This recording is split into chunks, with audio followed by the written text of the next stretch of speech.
Niger, 14 militaires ont été tués mercredi dans une attaque de terroristes lourdement armés dans la région de Tillabéri dans l'ouest du Niger. C'est dans cette même région de Tillabéri, proche du Mali, que 71 soldats nigériens ont été tués le 10 décembre. La paix attaque depuis le regain des attaques djihadistes en 2015 dans ce pays sahélien revendiqué par l'État islamique.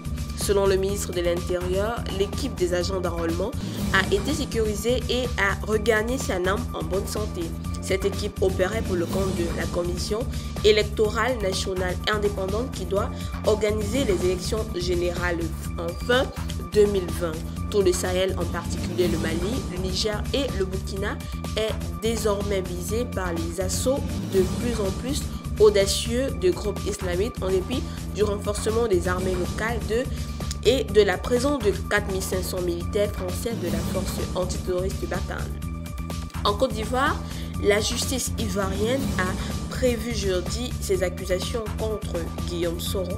L'ancien candidat à la présidentielle de 2020 préparait un complot en deux parties. D'abord, une opération de communication à l'étranger pour jeter le discrédit sur le régime ivoirien, puis une insurrection civile et militaire. L'ancien président de l'Assemblée nationale, qui devait faire son retour à Abidjan le 23 novembre, avait dû dérouter son avion en raison d'un mandat d'arrêt émis contre lui. Il est aussi accusé de détournement de fonds publics et de blanchiment pour avoir tenté de s'approprier une résidence dans un quartier chic d'Abidjan sur les fonds de l'État lorsqu'il était Premier ministre en 2007. Selon une déclaration de l'avocate Afousaïta Bambalamine, la défense de Guillaume Soro a rejeté en bloc toutes ces accusations fallacieuses, fustigeant une opération d'espionnage mal montée par Abidjan. Mardi, Guillaume Soro a dénoncé la décision du pouvoir de l'écarter de la course à la présidentielle en raison d'un sondage qui établissait son avance dans les intentions de vote. Au Congo, le principal parti d'opposition a estimé jeudi à Brazzaville que les conditions ne seraient pas réunies pour que le pays organise une présidentielle en 2021, proposant une transition et un scrutin en 2023 sans la participation du président Denis Sassou Nguesso.